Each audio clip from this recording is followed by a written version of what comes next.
Hello friends, welcome to Online Study Bytes. मैं हूं प्रतीक्षा और हम पढ़ रहे हैं हमारा इतिहास और नागरिक जीवन कक्षा 6 का चैप्टर 9।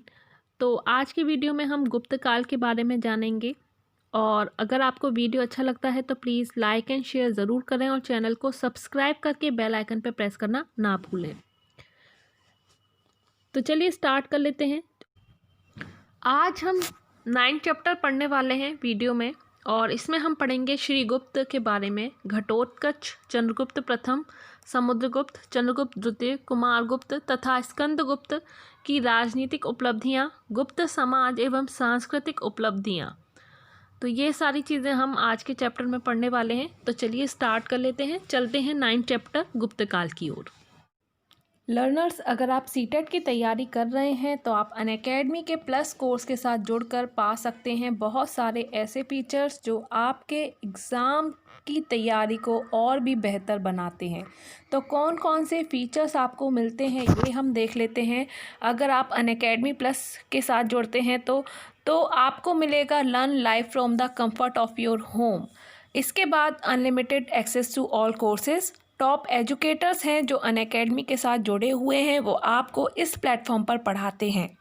इसके साथ ही exhaustive coverage of syllabus, regular doubt clearing sessions होते हैं, लाइव टेस्ट सीरीज़ यहाँ पर चलते हैं, और जो भी आपको पढ़ाया जाता है वो आपको स्टडी मटेरियल PDF फॉर्मेट में प्रोवाइड करवाया जाता है।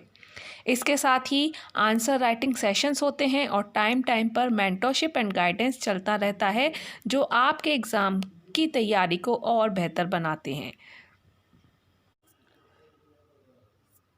आप लोगों के लिए important information, pre mock test for CTET paper 2 का अनअकैडमी पर हो रहा है, तो आप इसे ज्वाइन कर सकते हैं। आपको एनरोल करना होगा और ये बिल्कुल फ्री है, कुछ भी आपको पे नहीं करना है, जो कि 25 नवंबर को होगा। टाइम आप देख सकते हैं 4 बजे, जो कि कॉमन सब्जेक्ट का होगा। 25 नवंबर को ही 5:30 बजे मैथ्स एंड साइंस का होगा। 25 नवंबर को ही 6:30 बजे सोशल स्टडीज़ का होगा। तो आप इस फ्री मॉक टेस्ट को ज्वाइन कर सकते हैं। ये पेपर 2 के लिए है और आपको अभी एनरोल करना होगा अनअकैडमी पर। इसके साथ ही आपको बता दूं, आप सीटेट 2020 का कंप्लीट बैच कोर्स जो है वो स्टार्ट हो चुका है। 24 नवंबर से आपको इस कोर्स में एजुकेटर्स कंप्लीट सिलेबस कवर करवाएंगे और यहाँ पर आपको टेट की प्रिपरेशन करने को मिलेगी। इसके बाद टेट का जो एक और बैच है, कॉम्प्रिहेंसिव बैच, वो स्टार्ट हो रहा है 1 दिसंबर से। इसको भी आप ज्वाइन कर सकते हैं। यहाँ भी आपको एजुकेटर्स आपका जो सीटेट का सिलेबस है उसको कवर करवाएंगे। इसके बाद कंप्लीट रिवीजन बैच भी स्टार्ट होगा जो कि 7 दिसंबर से स्टार्ट होगा, और इसमें आपके एग्ज़ाम के प्रिपरेशन करने के साथ साथ आपको स्ट्रेटेजी बताई जाएगी और पूरा कोर्स जो है वो रिवीजन करवाया जाएगा। ये 7 दिसंबर से स्टार्ट हो रहा है और ये जो कोर्सेज़ हैं आप इसके लिए सब्सक्रिप्शन ले सकते हैं अपने टाइम के अकॉर्डिंग, 1 मंथ, 3 मंथ, 6 मंथ और 12 मंथ। यहाँ पर आपसे एक रेफरल कोड पूछा जाता है, इसमें आप प्रतीक्षा लिखकर इन सभी में 10% का डिस्काउंट भी पा सकते हैं। आज ही डाउनलोड करें अनअकैडमी लर्निंग ऐप। सभी लिंक आपको डिस्क्रिप्शन में मिल जाएंगे। चैप्टर 9 पर आ चुके हैं जो कि है गुप्तकाल। गुप्तकाल के बारे में थोड़ा सा जान लेते हैं पहले कि दिल्ली में मेहरौली स्थित लौह स्तंभ में चंद्र नामक शासक की विजयों का वर्णन है, और इस चंद्र नामक शासक की पहचान इतिहासकार गुप्त वंश के शासक चंद्रगुप्त द्वितीय से करते हैं। आपको जानकर आश्चर्य होगा कि आज 1600 साल बीत जाने के बाद भी ये जो लौह स्तंभ बना है मेहरौली का, इसमें अभी तक जंग नहीं लगा है। इससे गुप्त काल के उन्नत प्रौद्योगिकी की अवस्था का पता चलता है। तो आप देख सकते हैं ये है, इस तरह का है मेहरौली का लौह स्तंभ, लोहे का बना है और बिल्कुल भी जंग नहीं लगा है। इसमें कई साल बीत चुके हैं। कुषाणों के पश्चात एक नए वंश का उदय हुआ था। यह जो वंश था इसे गुप्त वंश के नाम से जाना जाता है। गुप्त साम्राज्य भारत में लगभग 319 से 20 ईसा में स्थापित हुए और इस राजवंश ने भारत के विशाल भूभाग पर लगभग 200 वर्षों से भी अधिक समय तक शासन किया था। गुप्त सम्राटों ने विशाल साम्राज्य स्थापित कर केंद्रीय शक्ति को दृढ़ किया और श्रेष्ठ शासन प्रबंध के द्वारा शांति स्थापित की। गुप्त काल को भारत का स्वर्ण काल कहा जाता है। स्वर्ण युग आ सकता है या स्वर्ण काल, एक ही बात है, तो दोनों ही इम्पॉर्टेंट है, ध्यान रखें। गुप्त वंशावली के प्रथम शासक के रूप में श्रीगुप्त तथा द्वितीय शासक के रूप में घटोत्कच का नाम मिलता है।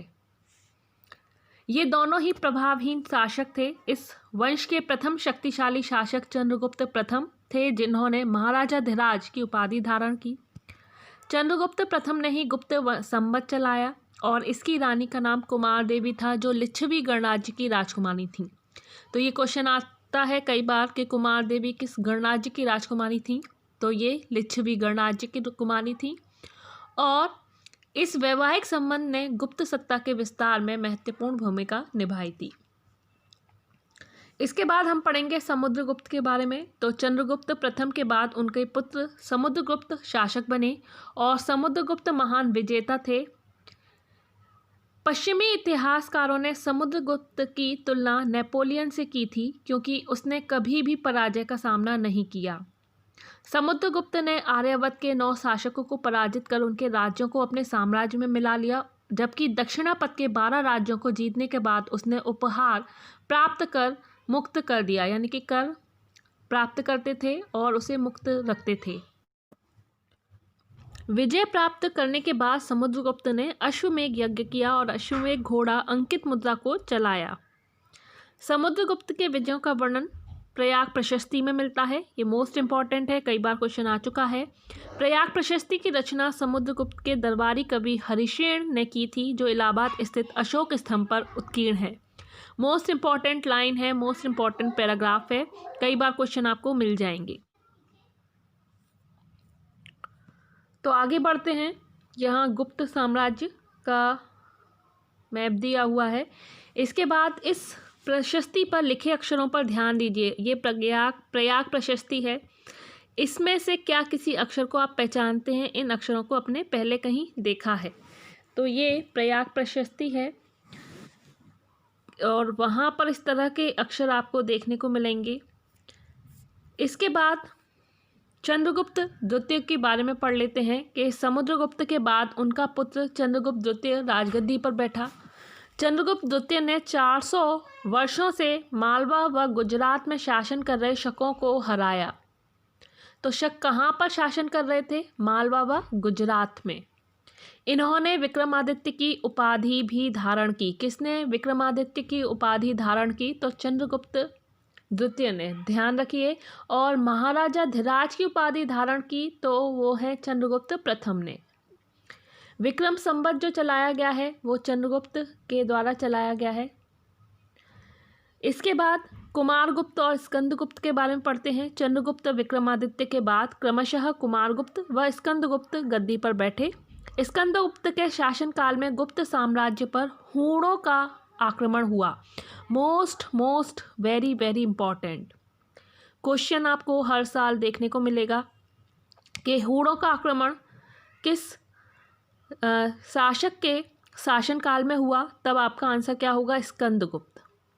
हूण मध्य एशिया की क्रूर एवं बर्बर जाति के लोग थे। स्कंदगुप्त ने सफलतापूर्वक हूणों को पराजित किया। स्कंदगुप्त के समय सुदर्शन झील का भी जीर्णोद्धार कराया गया। स्कंदगुप्त के बाद गुप्त वंश के उत्तराधिकारी शासक हूणों का प्रहार नहीं रोक सके और बुद्धगुप्त के समय से ही गुप्त साम्राज्य विघटित होता चला गया और 6ठी शताब्दी के आरंभ में गुप्त वंश का अंत हो गया। तो गुप्त वंश यानी कि गुप्त काल के प्रशासन की अगर हम बात करें तो गुप्त काल में सम्राट शासन का केंद्र होता था। राजा की सहायता के लिए मंत्री परिषद होती थी, जिसके सदस्यों को क्या कहा जाता था? अमात्य कहा जाता था। तो अमात्य कौन थे? अगर क्वेश्चन आता है तो आंसर क्या होगा? गुप्त काल के मंत्री परिषद। गुप्त साम्राज्य भुक्ति में विभाजित था, यानी कि प्रांत में विभाजित था, जिन्हें भुक्ति बोला जाता था। प्रांत के प्रमुख को उपरेक कहा जाता था। प्रशासन की सबसे छोटी इकाई ग्राम होती थी। गुप्त काल में राज्य के अधिकारियों को नगद वेतन के स्थान पर भूमि दी जाती थी।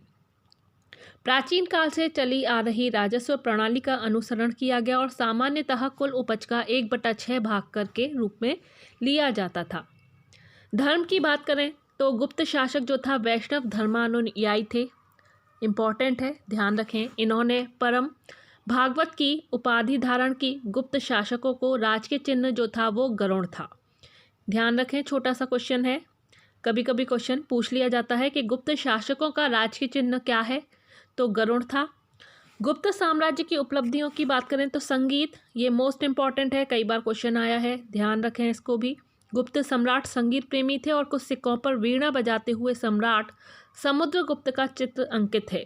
तो वीणा बजाते हुए किस सम्राट का चित्र अंकित है, क्वेश्चन पूछा गया है।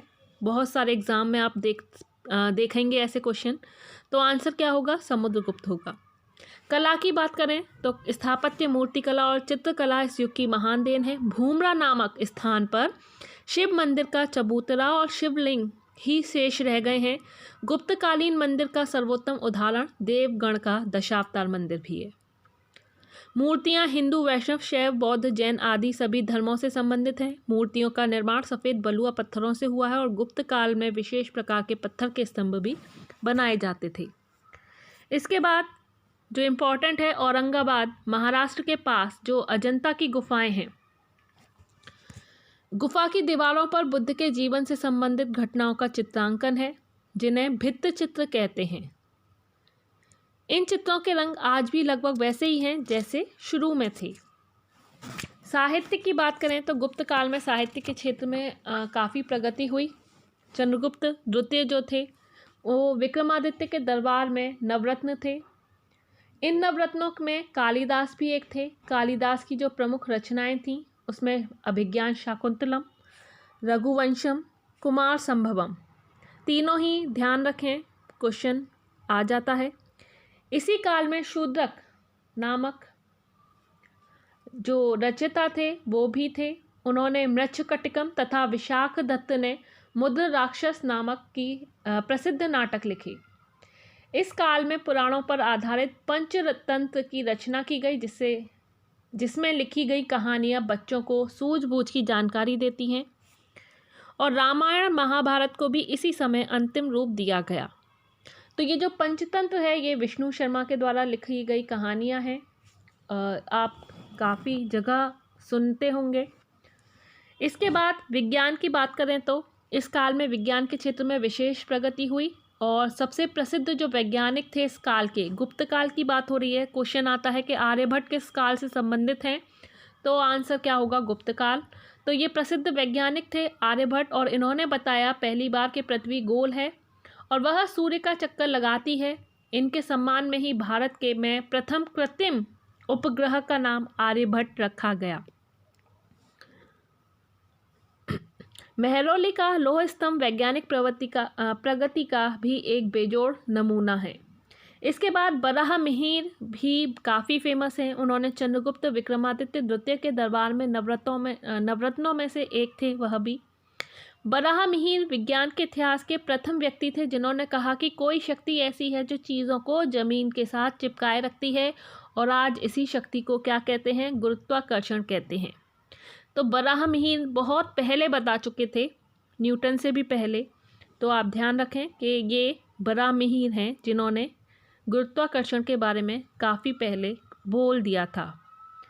इसके बाद फाहियान के अनुसार गुप्त काल की सामाजिक स्थिति देखते हैं। फाहियान कौन थे, एक विदेशी यात्री थे, ये चीनी यात्री थे फाहियान, जो कि चंद्रगुप्त विक्रमादित्य के समय में भारत आए थे। उन्होंने लिखा है कि चंद्रगुप्त विक्रमादित्य का जो शासन था वो बहुत अच्छा था, उसके समय में प्रजा सुखी और धनी थी। तो काफ़ी सारी अच्छी अच्छी बातें उन्होंने लिखी हैं। फाहियान ने पाटलिपुत्र में एक विशाल चिकित्सालय भी देखा। चिकित्सालयों में रोगियों को मुफ्त दवा भोजन देने की भी व्यवस्था थी। तो ये सारी चीज़ें फाहियान के द्वारा लिखी गई हैं। तो आप समझ गए होंगे कि फाहियान जो था वो चीनी यात्री था, विदेशी यात्री था और किसके समय में भारत आया था, याद रखें, चंद्रगुप्त विक्रमादित्य के समय में भारत आया था।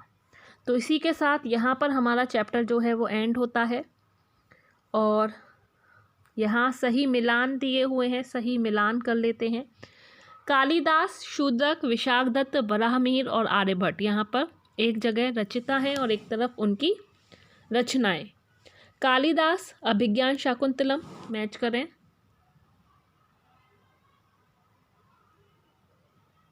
शूद्रक की है मृच्छकटिकम। विशाखदत्त की है मुद्रा राक्षस। वराहमिहिर ने गुरुत्वाकर्षण के बारे में बताया है और आर्यभट्ट ने कहा है कि पृथ्वी सूर्य का चक्कर लगाती है। इसके बाद रिक्त स्थानों की पूर्ति कीजिए। रिक्त स्थानों की पूर्ति करें तो भारत का जो नेपोलियन है किसको कहा जाता है? तो भारत का नेपोलियन समुद्रगुप्त को कहा जाता है, क्योंकि उन्होंने कभी हार का सामना नहीं किया, हमेशा जीतते थे। इसके बाद दूसरा स्कंदगुप्त ने डैश झील का, तो सुदर्शन झील है और इसका जीर्णोद्धार कई बार हो चुका है। बहुत सारे राजाओं ने अपने अपने शासनकाल में इसका जीर्णोद्धार कराया है। तीसरा है गुप्त संवत का प्रारंभ डैश ईस्वी से होता है, तो लगभग 320 ईस्वी में गुप्त साम्राज्य की स्थापना हुई, तो इसका आंसर क्या होगा? 320। इसके बाद गुप्त वंश के पहले शासक थे, तो गुप्त वंश के जो पहले शासक थे उनका नाम था श्रीगुप्त। श्रीगुप्त। तो यहाँ पर ये हमारा जो चैप्टर है वो एंड होता है और इसी के साथ ये वीडियो भी। तो नेक्स्ट वीडियो में नेक्स्ट चैप्टर में मिलेंगे जो है पुष्यभूति वंश के बारे में। अभी के लिए इतना ही। Bye bye, take care and thanks for watching. Video को लाइक एंड शेयर ज़रूर करें और चैनल को सब्सक्राइब करना बिल्कुल भी ना भूलें। धन्यवाद।